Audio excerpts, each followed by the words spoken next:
want to be the best lover my woman has ever had. You know what I mean? And I realized that staying in that corner was not going to be it. Somebody's going to please her. When I get up after having sex and leave, she has to always go to the vibrator. I had a partner that was like that for me. I was like, I was doing a countdown, like, fall asleep, please. You know what I'm saying? And I had a partner that had to do that. I remember my baby mama, when I left one morning, I was going to the train station, and I get to the train and I didn't have my Metro card. And I'm like, damn, I gotta go back to the house, get the Metro card. And as soon as I open the door, and I was like, really? Yeah. Right? And I didn't realize it's because she wasn't ever always satisfied. Like, sex was one thing, but satisfaction is another. When you say protection, providing, it's not just money. It's not just protecting from other people. It's from your own insecurities, projecting your shit onto them, and limiting their growth because you ain't willing to go nowhere. You know? So I'm on a journey with her. We're doing it together. Lovers and friends. I'ma take you on a trip, baby. I don't pretend. I said, lovers and friends. I'ma hold you down to the end. I said. Hi there, lovers and friends. Welcome to the podcast. My name is Shan Boudram. I have a master's in psychology. I'm certified as a sexologist. I graduated from college for print journalism, but don't get it twisted. I ain't no nerd. I ain't no bookworm. I am of the people. The bulk of my education comes from the fact that for the past 15 years, I have been working with, speaking with, and learning from the people. When I say I am public facing is because I've had the benefit of interacting with millions of people about this topic. And I interact from my YouTube channel, through my books and through writing, through online seminars, through in-person seminars, and then from the TV shows and big projects I've worked on. For example, you might recognize me from Netflix's Too Hot to Handle as their intimacy expert. I am the host of The Marriage Pact on the Roku channel. I did a TV show with Andy Cohen called X-Rated. I worked with MTV on a Guide to series. And all in all, I just love what I do, and I love doing it out loud. I genuinely believe that a healthy, intimate life powers the why for being a human being on this planet. I think that it provides so much opportunities, not just for satisfaction and pleasure, but for growth and exploration and for pain, which I think is also a healthy part of the human experience. And we've gotten to talk about all of that here in this podcast. So we're going to go on a hiatus. This episode is going to be a culmination episode. So if you are just tuning in for the first time, this is a great place to start, as I'm going to be highlighting some of my favorite episodes over our 100 episode library. And if you already listened to all the episodes, it's a good opportunity just to check back in with the meat and potatoes of some of the things that I really hope that you have all taken away from this. I have taken more than I could genuinely ever give back. It has been such a beautiful opportunity to sit down and talk with people for an hour at a time and to learn the gems of their lived experiences and to see how those gems could apply to my life and moreover to all of your lives too. So yeah, we're going to be focusing on less recent episodes in this recap episode of Lovers and Friends. And we're going to start things off with GLO ATANMO. This episode was specifically for single people, but whether you're partnered or you're absolutely solo, I think that the purposefulness mixed with the playfulness, the directiveness mixed with the explorativeness that GLO approached finding her person with is something we can all learn from. I think at any given moment, I was probably chatting with 12 like quality men. And so for me, it was like, a misconnection. But like all of them, because it's Europe, they were all like white, Mediterranean, South African, Cuban, like just a mix. But I've dated like, I feel like the rainbow. And I took away preferences. Like after I realized that. At any given moment, I was talking to 12 quality men. Black women, please We're not go to Europe. Pretend that this is not a bar. We're going to just skate past that. This is why I want Black women to travel. I'm just saying, like there's a lot more options and quality options. I love that. I'm loving this story too, because what's helpful about this for me to frame, because the last thing I would want to hear from somebody is that they came off of toxic relationship after toxic relationship, that they had a moment they were like, my next greatest adventure is going to be a person. And then they found somebody, because at that point they felt like they were drowning in the ocean and this person was a life raft. Like, I've been dragged under, I've been disappointed, I'm down and out. You float, let's go. Oh, wow. Which is so not your experience at all. I would say only until 2020. I would say that was when I like downloaded all the apps and really started this intentional dating journey. But again, I'm just grateful because I would see people in love. I would see love happening for my friends, engagements, marriages, babies. And I did feel like left behind. And I was that single friend that like, oh, Chloe, one day your person is coming. I know that time. I'm like, girl, stop. Yeah. Dump your pity elsewhere. Like, I know, like, this is pitiful, but I'll be okay. So I did feel like I was missing out, but I'm grateful that I was never in a place of desperation. Yes. Or dating out of desperation. Like, and when you got to that point where you identified it as a need, you didn't approach it from a place of desperation. No. So I was single, sober, and celibate. And that was, funny enough, that was going to be the name of a book. And my agent was like, hell no. But I was like, that's what I committed to for myself before finding my person. I stopped drinking almost 11 months ago. I stopped having sex. I just wanted to like clear out soul tie energy. And yeah, I wanted partners that were okay with not having a physical component in the beginning. Because like, again, I knew that my life partner, sex would be such a small part. So I started going on that journey. I would leave space in between people to clear out any type of bitterness, any frustration, anything that I felt that like, oh my gosh, I can't believe I wasted a month. No, gratitude. I would make sure gratitude, compassion, love, light. Like if I felt any bit of like resentment towards them, I would call it out. All right, Glo, why are you starting to feel like he wasted your time? Like start like journaling, like what's there? And I wouldn't let it just sit and fester because it's going to come out to someone or somewhere. So I got really good at just like clearing out my energy. I actually think I'm going to call Krizia in here in a little bit towards the end because Krizia, who's the full-time producer on this podcast, who you communicated with, who's so phenomenal, heard my next greatest adventure as a person, and was really want to call that into her life this year. Oh. I feel like so much of what you're giving is such beautiful advice for how to approach a need for love without neediness. And that's tricky. It is. It is. And I want to say too, like, cheers to the renewal of hope, of hope having a comeback. Yeah. Because I think that we got into the era of being realistic. And then accountability is a huge thing, right? Because of the fact that things are recorded and that what you say can get called upon. And there's the presentism factor there. Absolutely. If you said it 3 years ago, I read it today, you said that shit today. Yeah. And I'm judging you based on that. And so we have to always not just think of what we say, but how is this going to be interpreted through the various stages of life? Absolutely. And that is, I think, a reason why a lot of people are like, I don't want to say too much or give too much because I don't want to look stupid later. And that takes a level of like vulnerability and humility. And one thing that I was like really, again, because I went back and forth for probably, when I was ready to share it, I was like, nope. It's like I was like, no, none of their business. Keep it with my friends. But I looked at all of the Black women that I really looked up to and just really admired. And I was like, one day they were just engaged, or one day it was a wedding photo. But I never saw like how, as a public figure, as a public person, as an influencer, as this, how do we do it? And so like showing people that like who are also public figures or who are just everyday people, they need more modern day examples of how to approach online dating, app dating, or just like how to set standards, what questions to ask. And I always try to create the thing that I wish existed for myself. Somebody is watching this video right now and they just prayed to God the way that you did in 2020. Yeah. And said, God, maybe it's not for me. Yeah. I know a lot of people in my family. Maybe they didn't say the prayer, but they definitely said aloud, this is not for me. This part of my life is not going to happen. Yeah. I already have a kid or I already have a career. Like I have enough. I don't know if love is possible for me, and I'm okay letting go of that possibility. I think for those people who have like given up, be open, be patient, and like really love and heal yourself.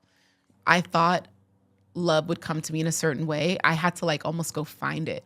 So like I was more open-minded with like, okay, if I want to find someone who's a traveler, like go to the hub of travel, which is Europe. It's in proximity to like 6 continents. Like it is the hub of the world. Like you will find every nationality in Europe. Did you go to Europe to find love? Yeah. Yeah. There's this thing called a Eurail pass, and you basically can take a first class train to 33 countries, unlimited for a month. So I was just like literally mapping out my journey every 2 days. So I would like start in like Slovenia and then go to Hungary and then Macedonia and Greece. And I'm literally just like winging it. Like I'm swiping, I'm changing my city 2 days before I arrive on the apps to make it seem like I'm already there. So that by the time I got there, I already had at least one suitor to like meet up with, have coffee, go on a walk with, show me their favorite view in the city. So yeah, it was like, all right, I'm open, I'm ready. Like, let's date. Let's build connection. And on my profile, I was like also saying like, I'm looking for creative connections. So I also made it clear that like, while I wanted a husband, while I was looking for a person, I wasn't coming at it from an angle of like, you should know whether I'm your woman or not, like right away. I don't know if that made sense. That makes perfect sense. I think there's a very big difference. And I was going to say that too, because the thing with intentional dating sometimes is the intention becomes the bond. And that should never be the basis of why you say yes to somebody. It's like, I want a wife.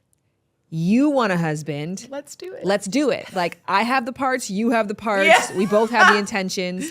And then you were like, okay, did you want to get married to me or did you just want to get married? And there's a very big difference. And so I think that there's something beautiful about saying to the world, I'm looking for a long-term partner. Yeah. And I'm willing to meet and get to know a lot of different people to see if that makes sense for our connection. That's why I stopped the romantic dates. Like they would bring flowers and chocolate, wine and dine me, $300 dinner. And I'm like, okay, this is a lot. And I'm like, now I feel obligated to keep dating you because you're pulling out all the stops. And I'm like, am I being like impressed or am I like building a connection? So like, let me show up in sweats. Let me not have makeup on. Let me just go as if I'm like going on a hike or just meeting up with an old friend. Like I made it super casual and it allowed both people to kind of like drop their representative and come as they were with their full self of like, hey, good to meet you. Which in turn allowed you to make a very big decision in 30 days or less as to whether or not you saw a future. Yeah.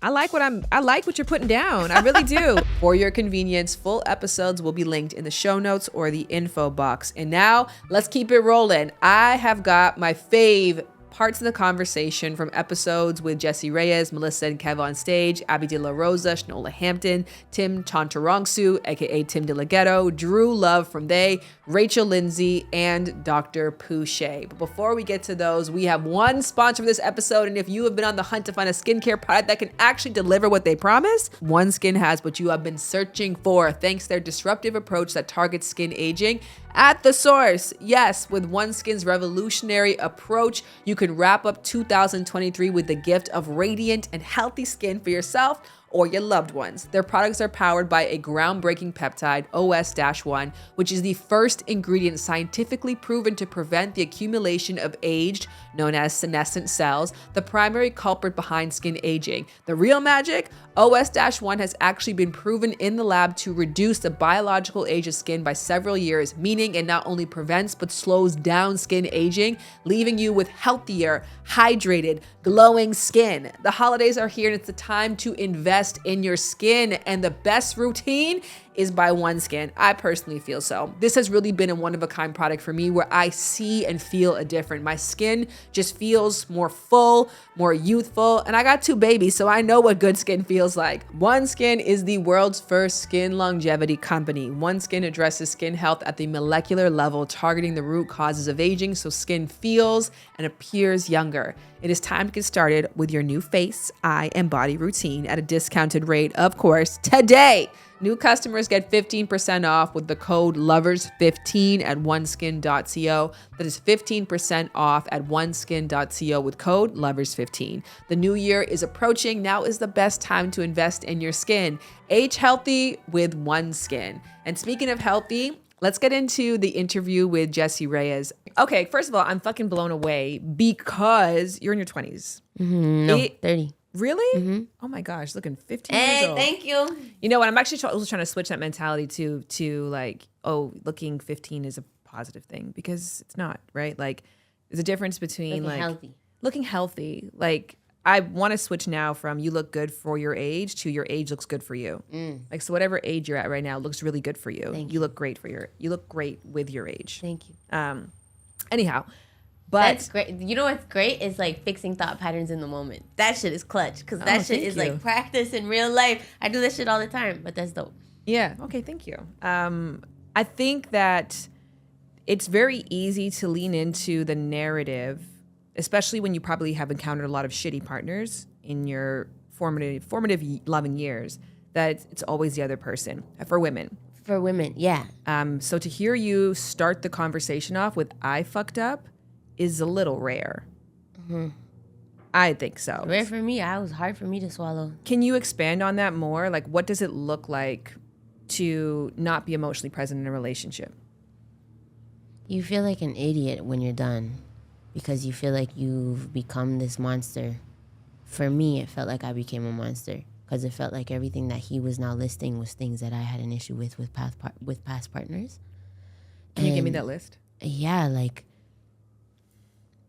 going ghost. I can't believe I did it so often, and I didn't even realize I did it that often, you know? Or not, like little things like not following up, not being aware of their needs, not making an effort to be more of like the person that's in the corner. And especially because for me, like, I've never been the type to vent unless I'm seeking a solution. So it's always been very abstract for me when my friend, and I can count my close friends on one hand. And my homegirl, who's been my girl since we were like 14, has said this to me. Like, sometimes I just want you to listen. And I've heard her say that, but I didn't apply it to my partner. So, my ex-partner. So, it was just fucked to hear it. It fucked to hear it. And to hear that I was being so cold when I was getting brought his issues or problems or whatever, because I'd be like, so do this, so do that. Like, why don't you fix it this way? Just little things like that, you know? Or making time from work, because I've been so like focused on work, and setting aside time to treat partnership like a priority wasn't even a thought for me. Like, especially work, when Beyonce's on the other line. it's hard.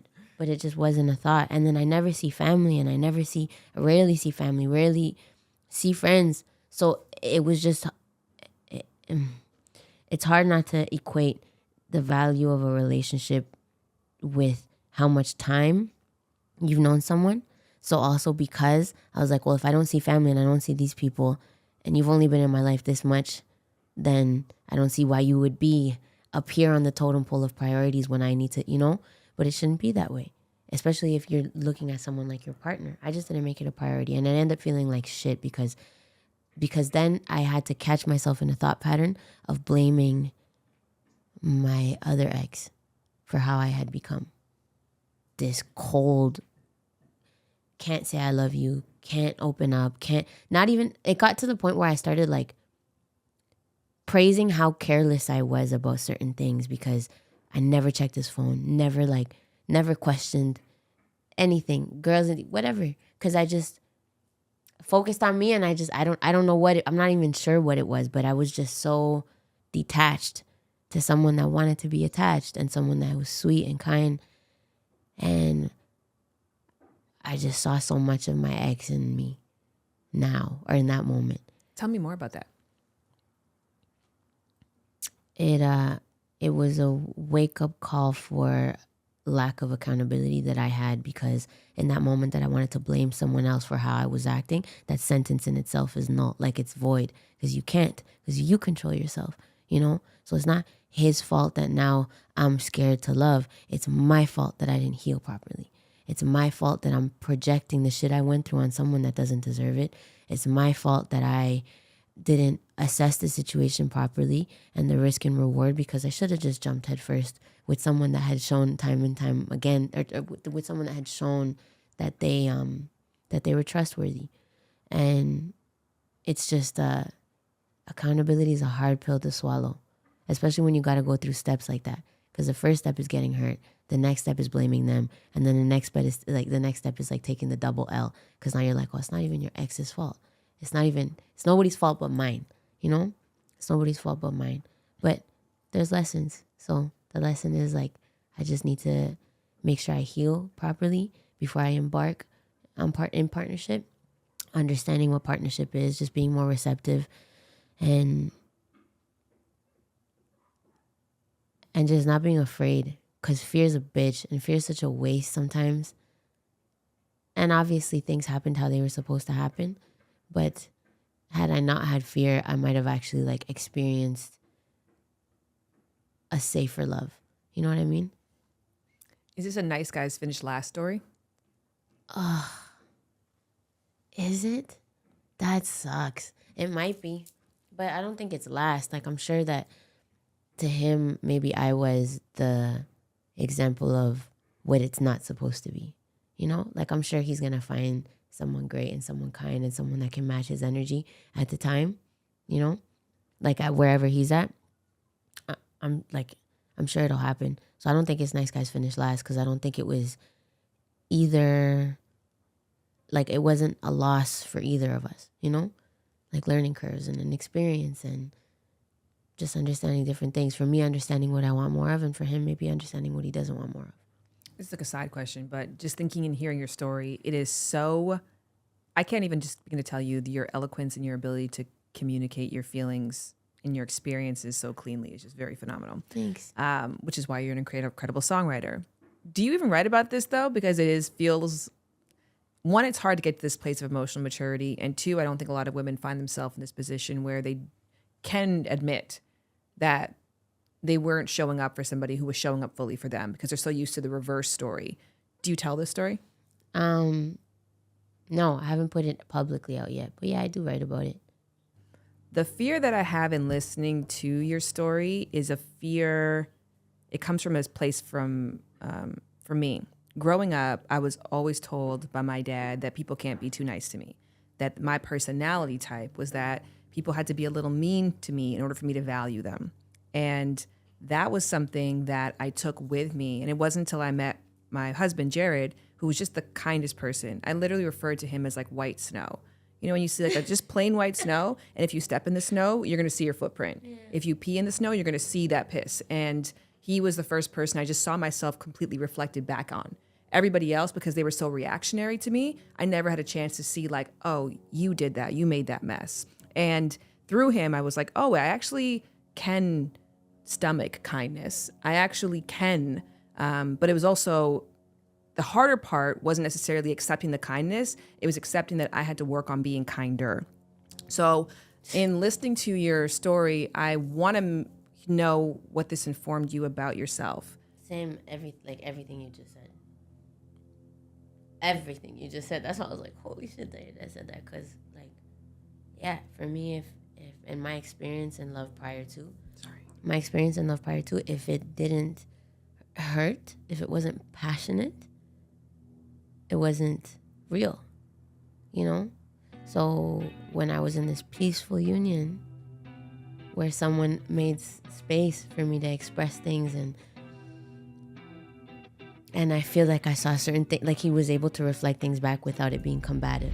Up next, we're going to head into the conversation with Melissa and Kev on stage. And why I loved this particular interview is because it was a great example of what the work looks like in healthy long-term love. And long-term listeners, lovers, and friends know that I have a problem with the work, right? That adage that relationships take hard work can often give people the impression that love is supposed to be arduous and painful and chaotic and challenging, back-breaking, soul-crushing work. And it's just not. Doesn't mean that it isn't still challenging, doesn't mean that it isn't still arduous at times, but it just feels different when you're with the right person. And the feeling that you got from listening to these two people is really the feeling that I wish for all of you. What characterizes sex being difficult in a marriage? And how do you think that you found the secret sauce to overcome that challenge? Oh, what a great question. Oh, good. You are good at this. Thanks, friends. Um, You guys are parents for real. we really Great are. job. You want to go first? No, go ahead. Okay, so I'll just speak to what helped me, right? Well, I'll speak to what hurt me and then what helped me. What hurt me is going into marriage with, we're Christians, and what you were sold, I would say, just hold on. Once you get married, you unlock all this crazy stuff. The marriage bed's undefiled. So I grew up, I was watching. What does that mean? Marriage bed's undefiled? It Yeah. means you can be a freak. You could be a in freak. Really? Bible. Yes. All bets are off? All bets are off. Not really. Yeah, they that's true. say all bets are It'd off. still be a little What bit of about butt rules. stuff? Butt stuff's stuff's out. on. No, That's it's bestiality. in. Well, marriage. Okay. I have a different perspective today. marriage bed is undefiled. In theory, means all bets are off as long as you both are there. Correct. However, in most churches, the churches we grew up in, there was a limit to that. That's true. Right. So what we have found is They talk about that? they don't talk about it. It's kind of wink, wink. Like in marriage stuff. I mean, listen, we're in these marriage conferences and stuff. They ain't talking about nothing crazy. You ain't talking about watching sex. It's like, well, you ain't watching no porn. That's out. And That's out? That's Porn's out. out. That's on the red list? That's considered adultery because what you get in your mind and your eyes Yeah. is considered adultery. Butt stuff, borderlines bestiality. I've even heard church missionaries say oral sex is out because if God wanted me to put that in my mouth, he wouldn't have gave me teeth. And I'm like, you put all kinds of things in your mouth that you don't need teeth for. Soup, ice cream, like that's a terrible analogy. So, but what ends up happening a lot of times is people impress their views on you as Bible, as law, right? So when I went into my marriage, I'm like, everything's gonna be happening. I'm gonna be doing this and doing that. And I didn't really consider the partner that I was going to be married, right? Melissa was a church girl. She was very conservative. I wasn't considering that. In my mind, because I was sold, once we get married, you turn into a freak. How you do that is up to you. I don't have to do nothing. I do kiss, kiss, and let's go straight to whatever we want to do. What I found is in an actual practical marriage, it's like eating out, right? Or eating, period. Some days you're going to feel like home cooked meal. It's going to be amazing. Some days you're going to go to a steakhouse or a Nobu. It's going to be like, oh my gosh, this is the best thing I ever had. And some days you're just going to get a peanut butter and jelly sandwich because you're hungry. And you ain't like, oh, this ain't the world's best peanut butter and jelly sandwich, but it's satisfying. And that's sex. Like sometimes sex is like, oh, we're on vacation or the kids are at my parents' house or her parents' house. We're doing all this crazy stuff. Some days it's like, we both been busy. It's been 5-6 days. I know this is important to you, but all I got is a hand job in me today. And I'm like, I'll take a hand job. Great sex for me is, there's so many ways, honestly, and I'm not even like capping or gassing you. I feel too old to say capping, and I'm not from Atlanta. I feel the exact same way. I can't, cap doesn't come out right. But when you said it, it did work. It worked. Just Did wanna it be work? clear. Was Yeah. believable? Yeah. Okay, I'm not even capping, cuz, dead homies. Too much. I enjoy, since my mindset has shifted, I enjoy all types of sex, whatever it is. Vacation sex, I'll say what makes for great sex for me is the openness of Melissa, right? Whether we're on vacation or 2 mojitos in, maybe 3, maybe 4. We never gonna get drunk though, because we too old for hangovers and throwing up. It's young people's game. That is a great experience for me, but I found that I can't, and I'm not even like, I'm really trying to think and be honest. I don't feel like I have a lot of bad sex experience. I enjoy sex with my wife and I have enough to satisfy a healthy young man. So I'm never like, oh, that was bad. This used to happen early in our marriage before we talked about it. Feeling like a thing on the to-do list. Like, okay, I gotta, cook dinner, clean the dishes, sweep, and jack him off, and then I can go to bed. And feeling like, wait, put me before those things, Feeling like Okay, so it's not being on the list. It's the order. Yes. Being on the list is fine. But when you're the last on the list, you have enough energy. I was trying to give you first position in the morning. Yeah, you got to tap me. I don't be knowing she's awake. It's dark. You got to, hey, this is one of those days. I literally get up every time you get up. Which is why I think I always consider myself a passive participant in it, because I didn't have a need that was considered to be met. It was all about his. And I think over the years with, just learning different things, podcasts, all of these things, I've been able to like articulate those things and then have that discussion with him. I think it's such an important thing because people are like, communicate, but you're like, how do I put word to something that I can't even understand Exactly. myself? Exactly. Or I've never even heard that word before. Listen to me. Like, I literally don't even, I feel like something's wrong, but I don't even know how to tell you or express, like, this is what I don't even know. It's part of the thing that I really love about podcasts. I say this all the time, is it allows people to hear and put words to their feelings. So I could say something, they're like, that's exactly what it is. And that's my favorite part of this whole journey, because I know podcasts and books that I've read or I've listened to where they've put those words to my feelings. And then I'm able to send him like, listen to from here to here. Because that's me. It's already you know how you can send a link with it to start wherever? She'll do that. Just hit play. Yeah, just hit play. Listen for about 5 minutes. That part right there, that's me. That's what I've been trying to tell you. The next episode that I want to highlight is one of our top 3 most listened to episodes.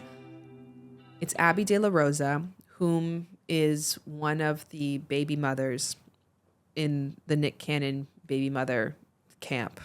And she wouldn't even feel a way about me saying it that way. At the height of the time that this story was going around, Abby reached out and said that I want to share my perspective. At one time, I believe Nick Cannon had somewhere between 3 to 5 women pregnant and already had many existing children in this world. Abby already had a child with him when she came to interview with me about being pregnant again with from Nick Cannon's child. Nick is my primary partner. Yes. During this pregnancy, I'm monogamous by choice. I'm monogamous by choice, and that's very important for me to state. But if a connection comes, and it doesn't necessarily have to be sex, and I think that's what everybody always thinks is, oh my God, you guys are having one big orgy. And it's like, actually, no, it's actually quite the opposite, and it's beautiful, and it could be a form of intimacy that's not sexual. It could be deep conversations or, these fun, random, spontaneous dates or trips. And I think that people are so focused on what it is that they're afraid of. And that's... Well, in truth, they're afraid of what's happening to Nick. They're afraid of it turning into multiple children. It's so true. And I don't blame anybody, though, because it looks out of this world. It looks out of the norm. So naturally, yes, I could understand everybody's distaste and disagreements in the way that I have chosen to live my life. And I find it funny too when everyone's always coming and being like, he's playing you and he's playing. I'm like, technically speaking, we all know about each other. It's just, how much do you want to know? How much are you choosing to know? And I find empowerment in my truth and in my reality and in the way I have formulated my life to be. So whenever I get those comments like, he's playing you, I'm like you said, is he though? Like, right. I'm living. And it was a good conversation and it was illuminating. But I actually think what was stronger about this episode was the dialogue that I had afterwards with a friend of mine and a therapist. So if you like the tea and you want to hear from an alternate perspective, an alternate lifestyle, I highly suggest listen to this entire episode and listen to Abby De La Rosa's interview in particular. But if you want to know what resonated with me the most, it was the conversation that I had afterwards as a result of my interview with Abby. And that's what I'm going to play for you guys right now. After my last relationship, I took a stand back from like letting people know like who I was talking to and why I was talking to them. I think I was open with you and Kevin about it because we were just around each other all the time. And you would ask, like, you are one of my friends who like literally sits down and asks me questions. I want my friends to just be excited and supportive of all the things that I'm doing. I do have some friends who hold me to a higher standard than I can sometimes live up to. And sometimes that disappoints me, but for the most part, I just want everyone to be supportive. Like, okay, you talking to that one because of this? All right, girl, cool. That one because of this? All right, I love it. How is he treating you? Great, you're happy? Okay, we'll go with it. Yeah. Because that is what I'm doing. I'm just trying to figure out all of the pieces that make me happy. Hopefully, my overall goal, I guess, like Abby, is to be in a monogamous relationship. And so until I do, I'm just going to have little things here and there. What's the difference between the version of you now that's like, no, when I say that I'm happy, believe me, and the version of you when you were in your last relationship that was like, hey, even if I say I'm happy, if you see something, question me. I'm just a lot more confident in myself. So I know I'm older. I've had more experience. I feel like my relationships reflect that. Like I've become a lot more close with my friends. I've become a lot more open with my friends because I was insecure before. I would just not say a lot of things. Yeah. And because I'm becoming more open, I think my loved ones can see that. Hopefully. That gives me an aha too, because I think about that being a big difference for me in that at the time that I was in this negative relationship, but trying to portray it positively, that was everything in my life. Like, I always think about that game from Sesame Street, like one of these things doesn't belong, and you gotta pick it out. 3 of these things are kind of the same, but one of these things just doesn't belong here. And it wasn't like my negative relationship didn't belong. It actually was belonged perfectly in the rest of your life, Yes. right? Because everything was kind of like everything. Yeah. Why do you think, for both of you in these situations, why do you think kind of carrying on in these situations that were making you feel miserable, why do you think that was the choice that was made in those moments?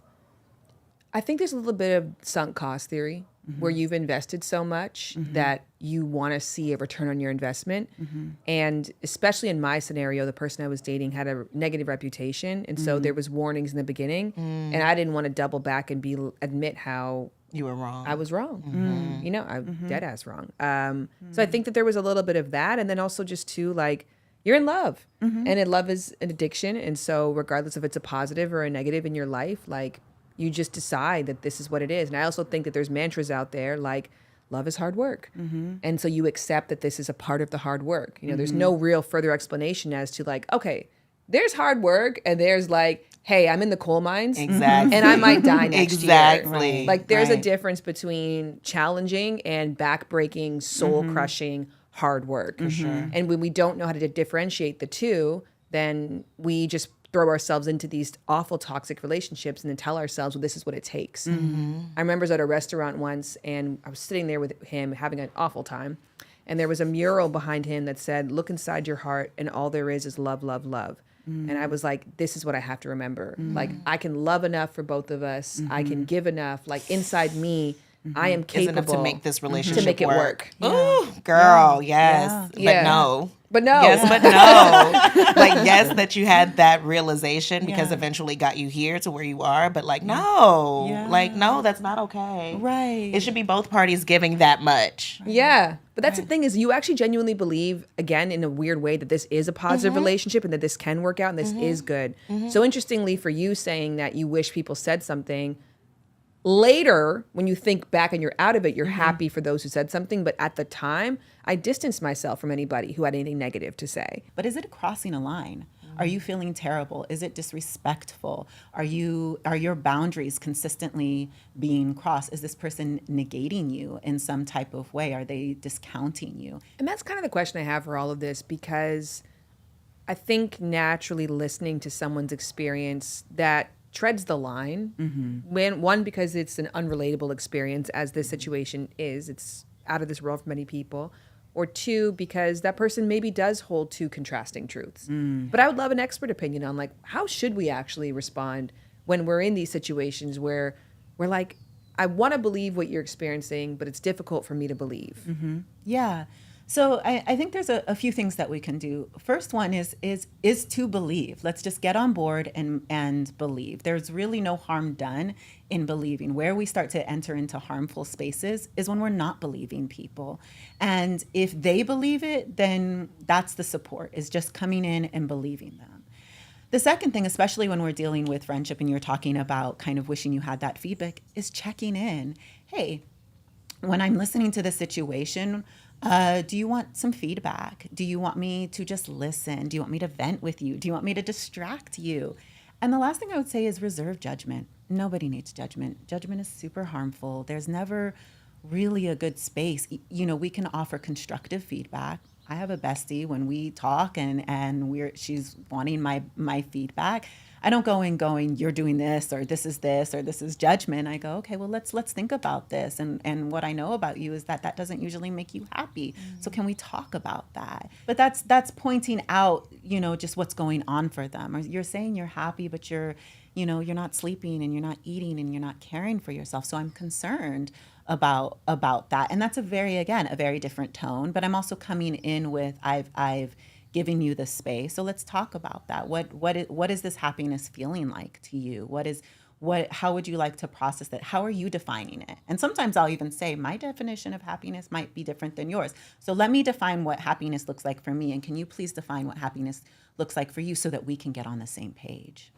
I think I've switched, and I think some people who listen to the podcast are disappointed about that version of me. Mm-hmm.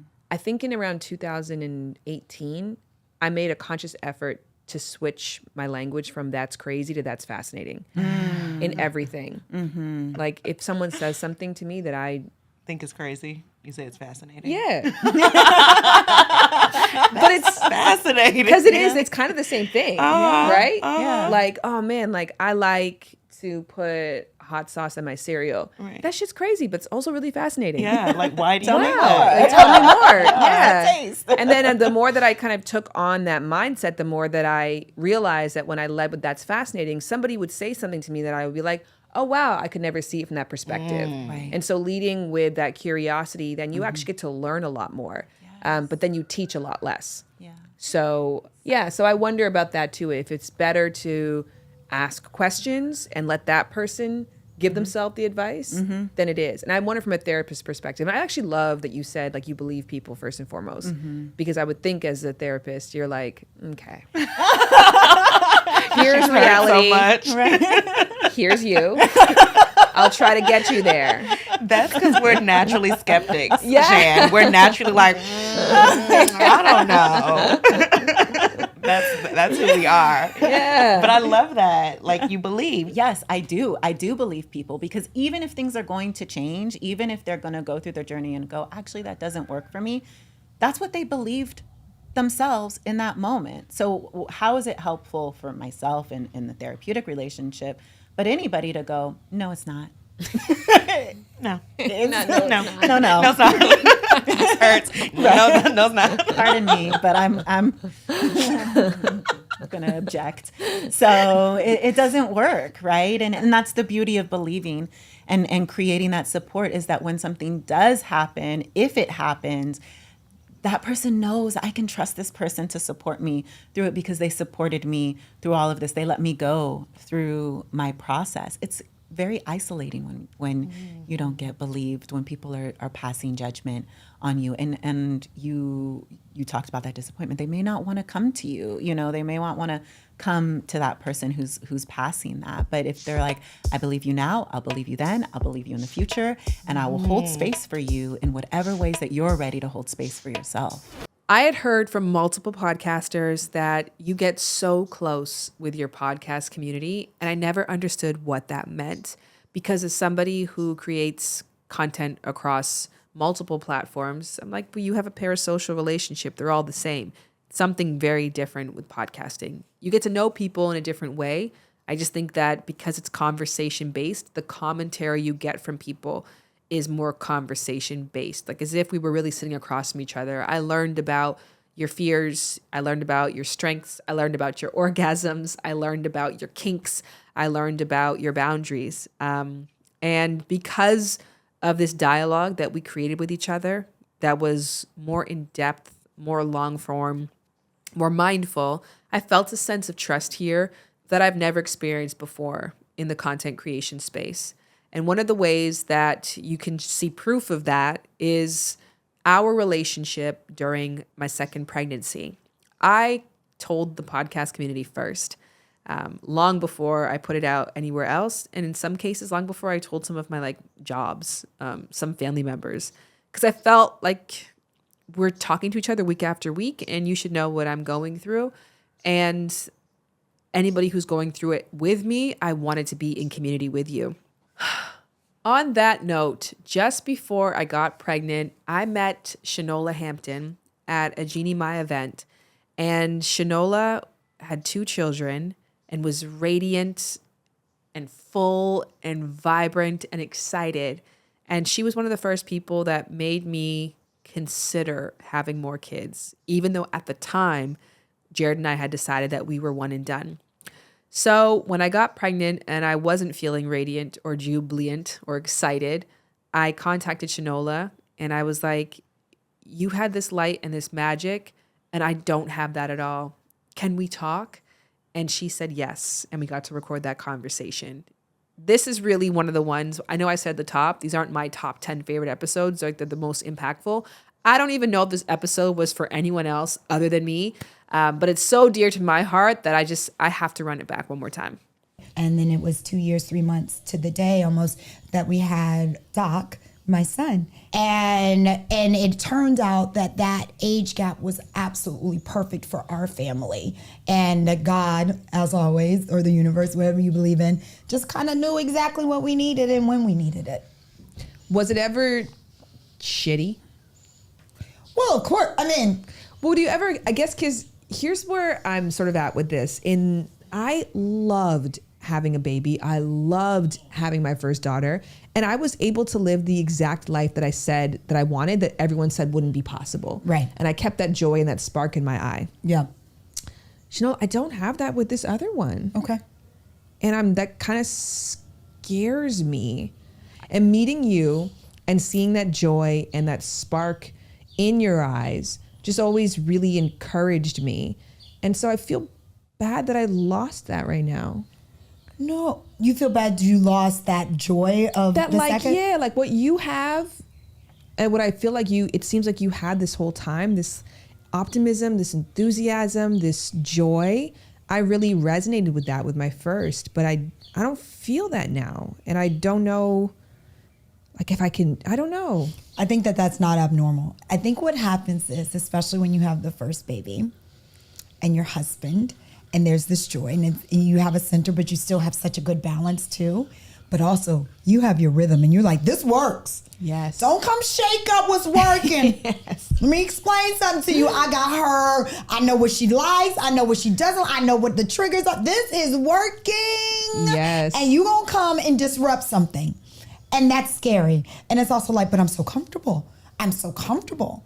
But what happens is, when the baby comes, and this happens not only with the second pregnancy, but I think a lot of women experience that with the first. Like, there's this feeling that I'm supposed to have that people describe, but I don't have it. So now I feel bad for not having it. And as women, we always have such judgments of ourselves and what we're supposed to be feeling, as opposed to just feeling whatever the heck we're feeling. And because we always feel like, and as much as we want to say that we empower women and stuff, we always feel like there is one woman looking at you with the side eye. Right. In some sort of judgment kind of way. It's like, well, I'm a really good mom too. I love that my kids will go play by themselves. Guess what? I don't have to play with you. I can ignore you for like 3 hours, you know? And people don't want to say that that's really what they want to do. But some women will be like, oh, she doesn't want to play with her kids. Oh, she da-da-da-da-da. No, that's not what it is. And so I think that these feelings that come up are so normal, and you can allow yourself to feel that way. And then when it switches, because I promise you, it's gonna switch when the baby's here. And it may not be the first month. It may not be the second month. There's going to be a moment where the 2 babies are together and you're gonna be like, got it. If you had the chance to do something different or to see a different version of yourself, do you feel like you would spend the rest of your life fighting to get back to the version of you that you are today? Absolutely. Absolutely. I'd be fighting tooth and nail. The one thing that I know is that where my life is now, and honestly, waiting and having 14 years with my husband to just be married and being an older mama. I don't care about being the oldest in the mommy group, because She don't look it, okay? She still got a six-pack, it's fine. But really, everything that brought us to where we are now and to this moment, I would fight like hell to get right back here. It feels good. It feels better than good. It feels great. It feels right.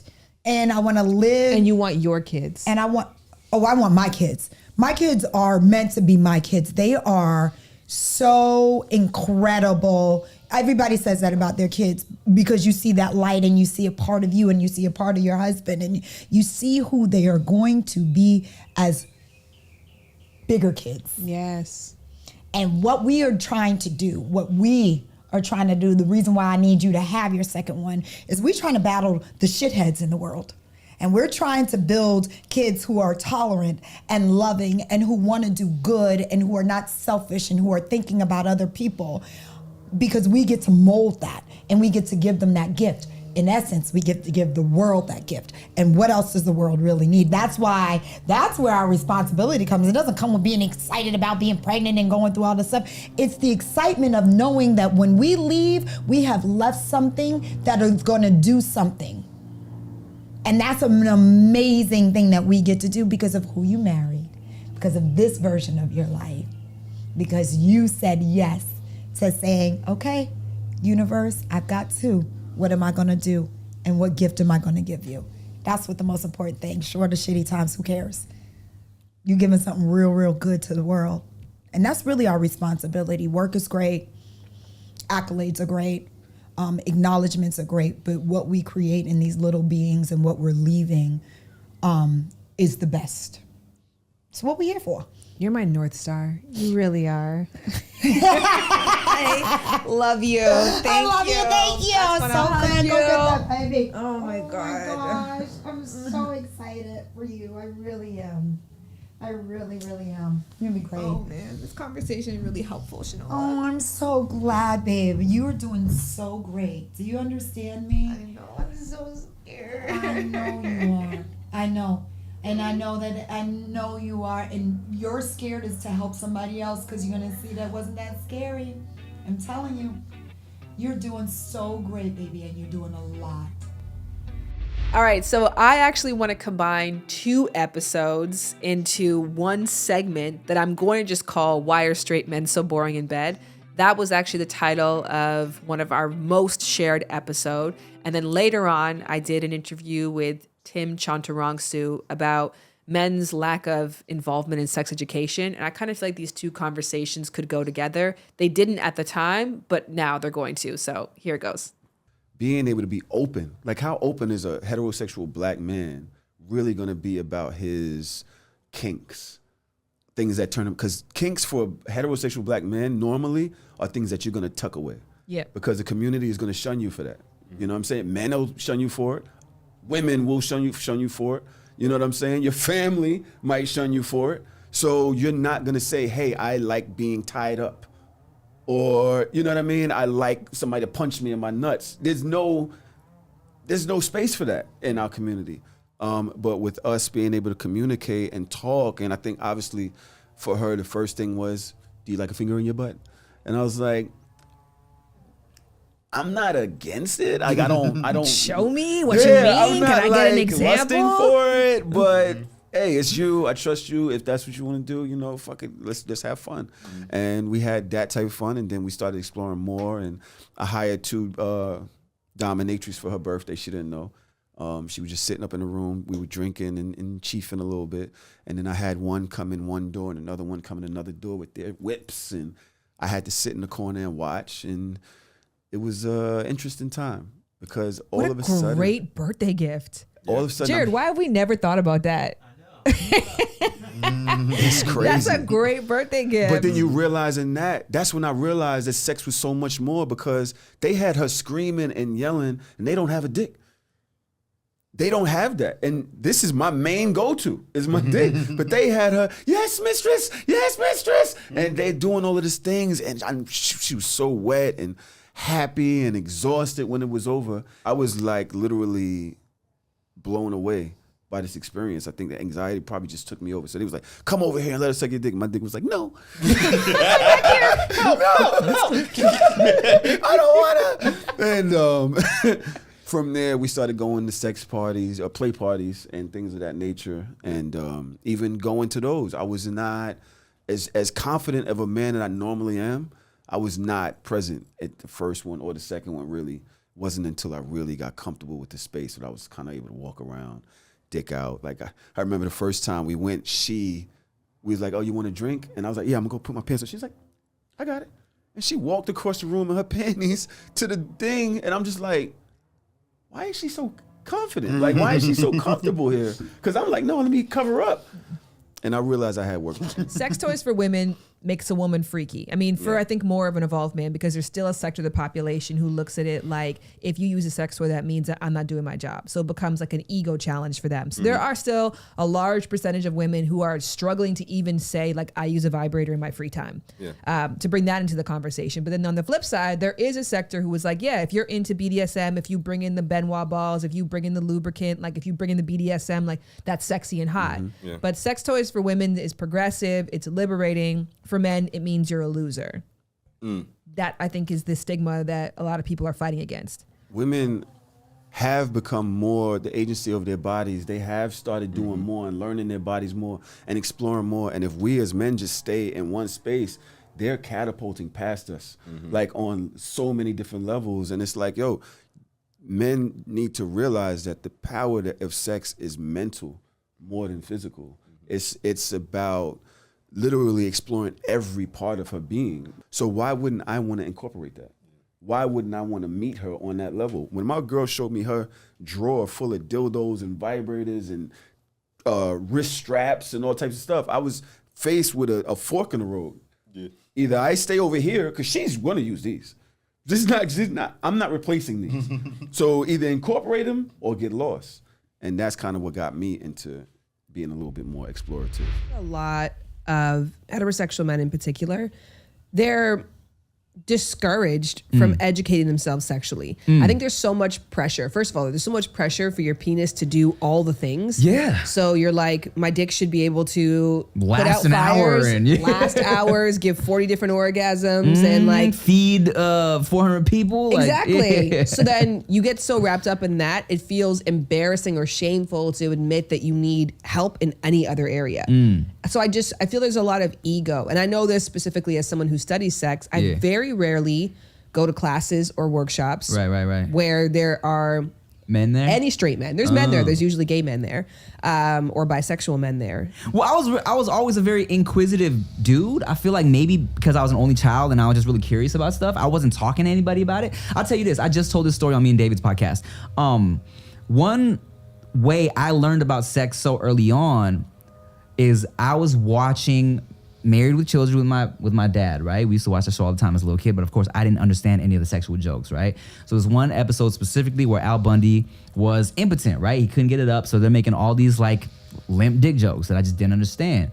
So then I looked up the word impotent in the dictionary. My parents had a big ass dictionary. I looked up impotent and it was like, oh, you know, when a man can't get an erection for blah, blah. And I was like, oh, erection, what's that? I looked up erection. And then, oh, when a man blah, blah, blah for sexual intercourse. I was like, oh, intercourse, what's that? So then I just, you know, was like this like rabbit hole of the technical shit, right? And that's where I really started like learning how things worked.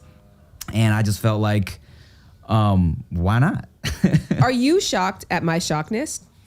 At me actually willing to research and stuff? Yes. I wouldn't say I'm shocked, but like I'm intrigued at the points you're making because it makes sense. Because a lot of people and dudes specifically, there is this whole thing where it's like, you're either good at fucking or you're not. No one ever really talks about getting help. You know what I'm saying?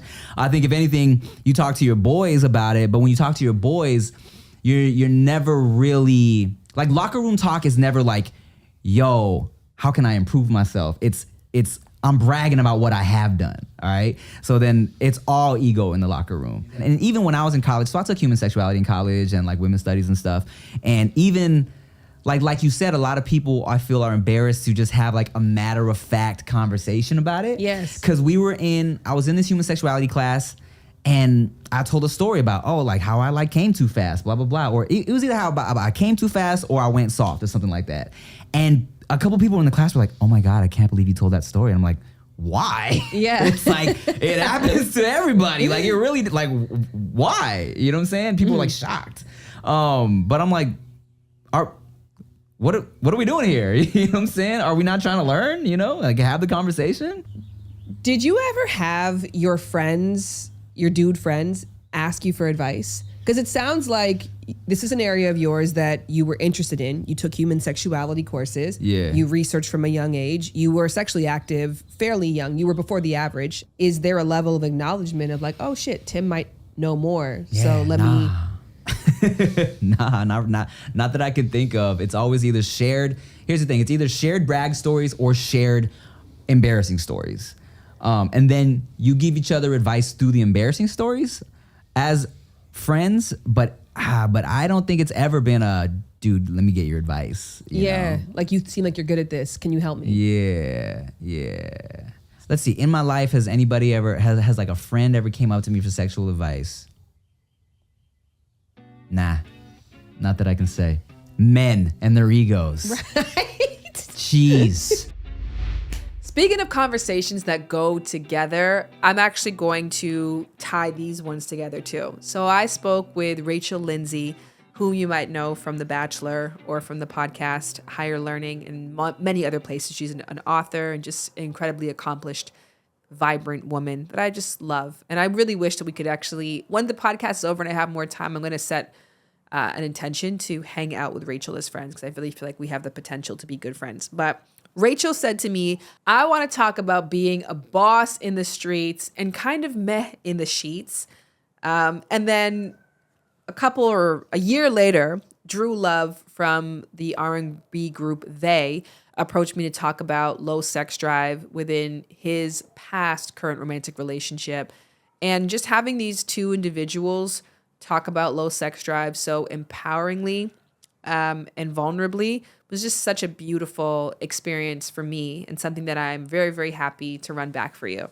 It's like, as I'm sitting here talking to you, I'm like, these are conversations that we probably need to have more because the assumptions that come when it comes to the bedroom sometimes hinder the sexual relationship between the two, you know? And then life also just gets in the way where you're just so busy and so exhausted that you focus on so many other things and you prioritize other things that sex gets put on the back burner, you know? Or you being this porn star in the bedroom gets put on the back burner. And so sex isn't as exciting or as adventurous as it used to be, or it can be at times. Do you know what I love though that you said? You're like, and I'm okay with that. I am okay with that. Because you know what? A question I used to get, or an assumption, was that Brian and I were freaky all the time.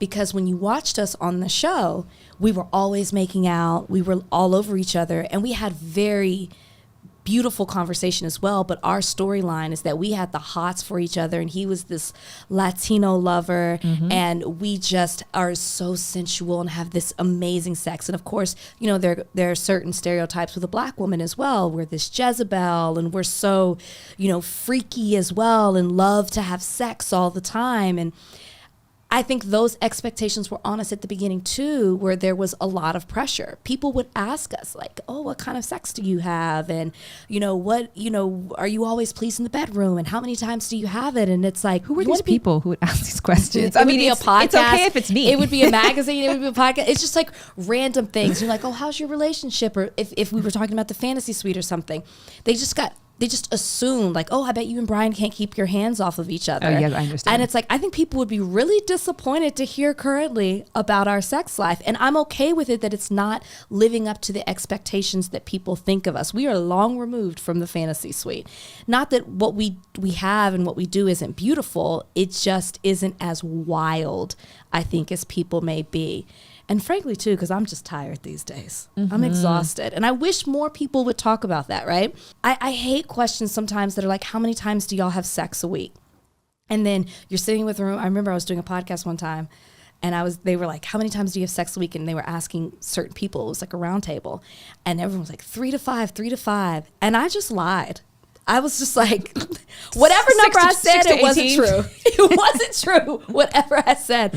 But I just remember thinking in that moment, the pressure we feel to live up to people's expectations when it comes to sex. And if you don't have sex this much a week or a month, then your relationship isn't on the same level as that other person's.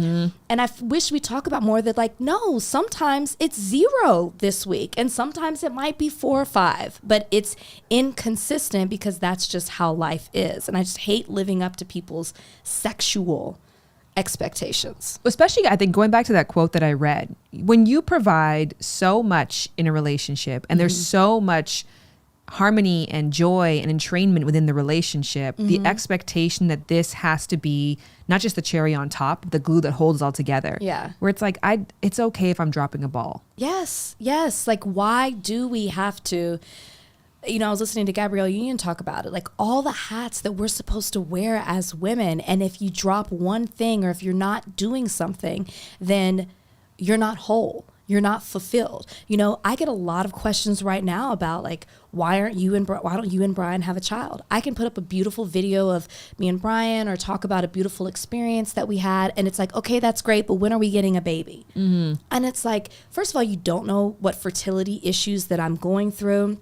You don't even know if maybe my desires for children have changed. Maybe I don't want as many as I might have said before.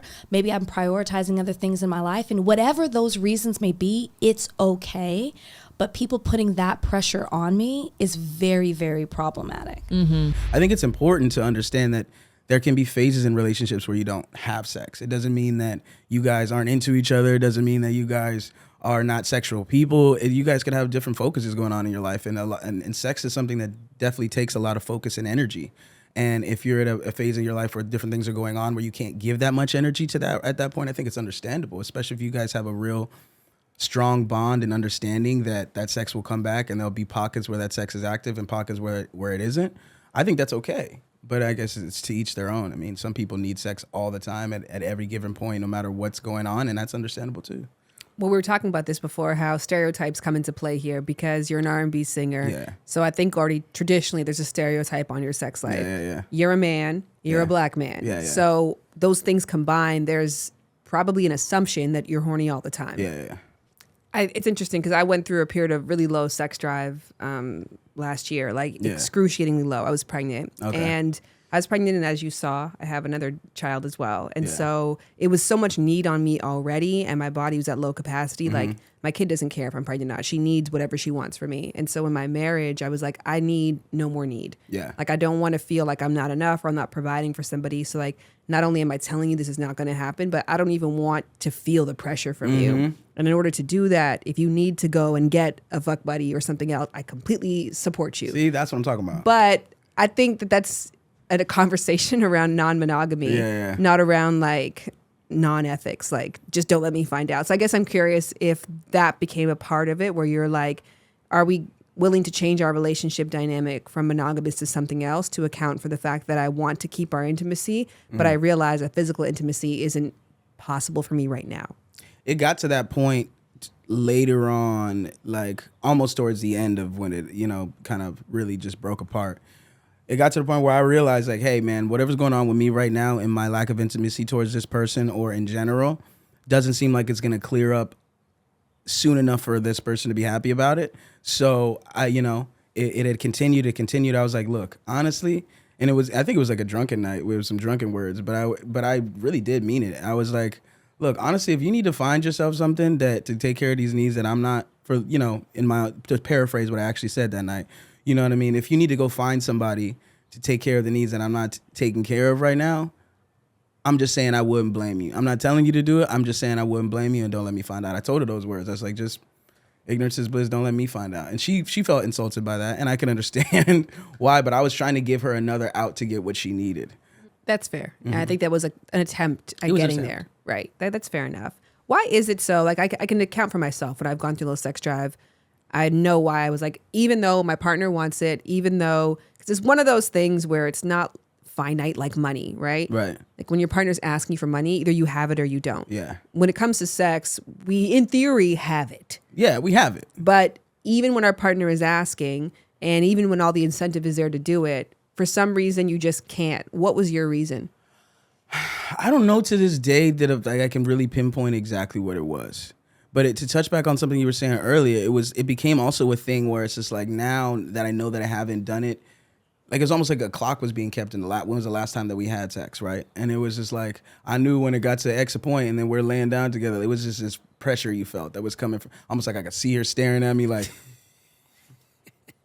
waiting for some dick, like, you know what I'm saying, type of shit. Like it felt like, and every night that I would lay down or whatever and feel that pressure, knowing I wasn't about to be able to deliver, it was just, that made it worse. That almost pushed my desire back even farther because now it became a pressure thing, and it shouldn't be a pressure thing with the person that you're in a relationship with. So to answer your question of what it was that why I couldn't do it,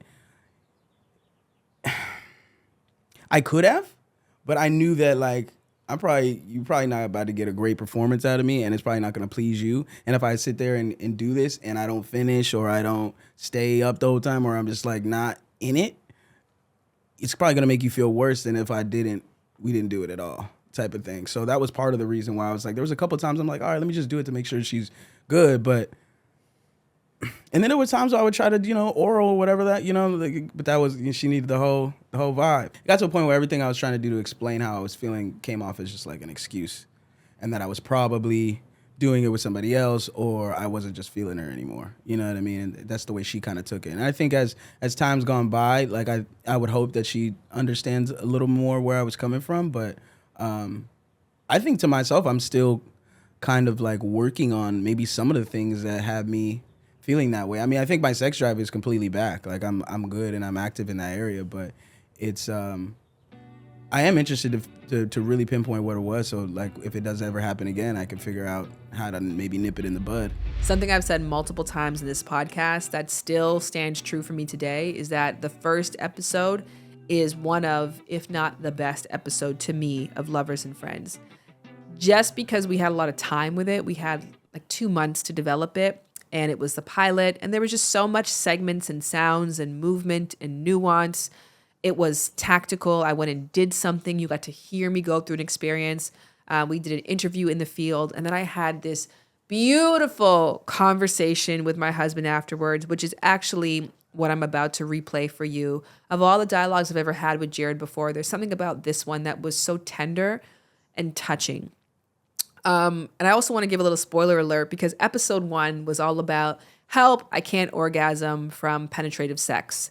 So that isn't to say I can't orgasm from penetration plus clitoris, because I can. But if I'm not getting outer, direct, consistent clitoral stimulation, I will not orgasm from intercourse or from fingers or from a toy.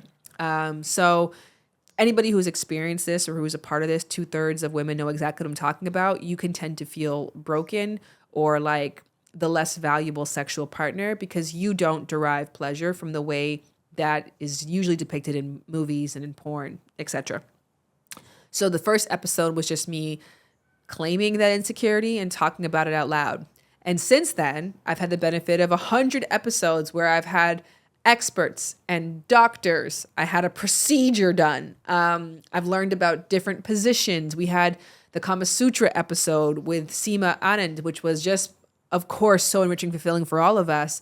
And so after all of this education and scaffolding and knowledge, I just want to share with you all that I sit here today as a woman who still has never had an orgasm from penetration alone. Ain't shit changed.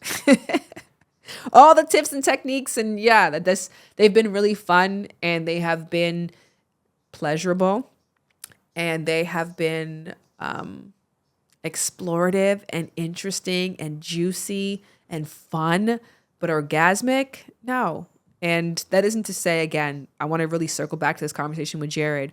That isn't to say I'm closing myself off from the idea that I can't. It's just my early hunch in starting this podcast, this isn't a way that my body naturally functions, still rings true to today. And I will continue to play and be open and try new positions and hear new ideas without using the can't word, while also not feeling less than if I can't.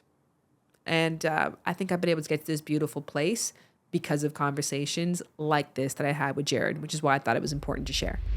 So as of right now, I've had the O shot for over a month. So you might be wondering, was it worth it? And furthermore, was I able to achieve an orgasm from penetration alone as a result of receiving it? These are answers that I am dying to share with you, but also answers I wanted to share with my husband, Jared Brady. I am here talking about your vagina. You know what's actually interesting? You said things about my vagina in that office I've never heard before. I've never heard, you said that I have a slants to the left? Well, no, you have like a fold. Like there's a specific fold that you have. Like I think it's on the left side of the top of your, like right above the clit. Well, speaking of standing out, do you feel like we've had standout sex since I've had the O shot? I feel that the sex has been a lot more intentional. It's been a little bit more engaging. But I don't know if that is the result of the shot or just the fact that we are in a good season. We are in a good season right now. Yeah. I'm having a great time with you. Yeah. I super love you these days. Do you notice a difference from getting the shot? I think a big part of why I didn't necessarily feel a dramatic difference, the way I would describe it is I felt something different. However, if I had this procedure done while I was asleep and no one told me, I don't know if I'd be like, something is way different. But because I know that I had it, I was more mindful and I was like, yeah, there are new experiences. There was one definite new experience, which I'll talk about in a second. But for me, I think pregnancy already gave so much drastic changes that were undeniable. That's why I think maybe this one maybe was just more subtle. If I didn't just have a baby and just go through pregnancy, which again, to me, really transformed my vagina and my vaginal experience for the better. Well, I think I came out of having a baby with more sensation. And I feel like either that or your technique dramatically changed. Well, too, also, it's, Dr. Pouchet said that it also comes with a laser. Yes, I would have gotten the combination. The combination between the laser and the injection, that it would have been a more noticeable change. I mean, it would be interesting to see if how long it will last, and if it fades away, will you notice a difference? Yes. So I might have to do a follow-up in 6 months and say, like, okay, here's what's different. Did you wish that this shot would give you a penetration orgasm? Yeah. Yeah. I mean, why not? Right. Sure, that would be nice to it would be nice to have that, but there was a balance for me because I never want to feel like I'm ungrateful for my pleasure or I am disappointed in my pleasure, but rather instead I want to continue to push my pleasure potential. Just like me seeking out more out of my career isn't to say I'm disappointed with my current career. It's just like, well, I just want to continue to grow and see how much further. So that was the difficult thing for me too, to navigate with this of like, the last thing I wanted to do was to because I've taken a long time to actually feel proud of my pleasure. I think for many years, because I don't orgasm from penetration alone and because I know people who do, or even when I had that, I don't know if I ever told you this, but when we did that video that was all about women orgasming and everybody else was like, I orgasm from my ears, I orgasm from my nipples, I orgasm from my butt. And I did not have any of those experiences. I was like, wow, like I am shitty. Yeah. Like my body is not doing what it's supposed to do because these women's bodies, like they're just hyper orgasmic all the time. And so I had to really reconcile over the years and the work that I've done as an educator. I'm just saying it's wonderful that different people's bodies functions in different ways. But the one thing we can never do is measure experience. Yeah. So maybe you can orgasm 7 different ways, but maybe the one way that I can orgasm is a very powerful or a more powerful experience. And then again, I shouldn't be trying to compete with anybody, but the way that I've made peace with it is the way that my body experiences pleasure is good enough. And I'm happy that I have a pleasure potential for orgasm, which some people don't have. And I'm not going to continue to try to force myself to see how else, my body can perform. I'm going to just celebrate what it does. Yeah. So when I opened my brain up to doing this, a part of me was like, is this me admitting that what I have now is not good enough? Yeah, I mean, that's only natural to go there, but I think that's a result of the way the world interacts with women and their pleasure. If you had to design our pleasure schema in our relationship, what would you add, take away, subtract, anything? I really didn't understand the question. Okay. Well, I guess I'm more so just asking, are you disappointed that I can't orgasm from vaginal penetration? I don't think that in my head when I hear I can't, I don't think that's true. I think you can. I just think that we haven't figured out that process yet. And I think there's definitely a way, you know? Do you care if we find that way, or do you? I do care. It's a desire of mine. It's a desire of mine. You know, there's something about it that's different. I'm all about expanding, and what makes sex great is learning new things. So a part of you orgasming from penetration is going to be hot. It's going to be new. It's going to be new territory. So I know that over the course of our relationship, it would be nice to figure that part out. Yeah. Not to say that there's any pressure for you to figure that out, but more so pressure on me to figure out what that takes, because you've never had one. But I also think that there's something nice about the term over the course of our relationship. Yeah. It doesn't have to be a goal that's achieved with a shot. Yeah. Right? Like, it could take a shot plus a laser plus a vacation plus 5 years plus 2 more kids. Like, who knows what the combination is, but the fact that we're just opening up as a potential rather than as a goal, I think that's really helpful for me. Yeah. Yeah. I mean, we'll figure it out over this course of lifetime. Honestly, when you first told me about it, the first thing that came to my mind selfishly was like, dang, I wonder if there's something I can inject into my penis that can make it feel more. Which Dr. Pouchet said that there is a pee shot. Yeah, but I don't know where it's at. She doesn't do it, so we have to go and look for that. Do you want to look into that for you? That'd be a good podcast episode. Say the word. Yeah? You're going to get a pee shot? Yeah, let's do it. You already have a very sensitive penis, though. I know. That's why. What else can we get? Yeah, I know. How much further can this pleasure go? So I wanted to share 10 episodes that I think really depict the magic that we have created here on Lovers and Friends. And the 10th one, I don't have a clip, but what I do have is a list of many of your favorite episodes. So I take out a pen and paper right now. You may have to write some of these down if any of them pique your interest. So Edward loved the Becky G episode. Becky G obviously is a huge international pop star, and that is our #1 watched episode on YouTube. Haleface says, go to therapy or we're over, and blowjobs, everything you don't know you needed to know.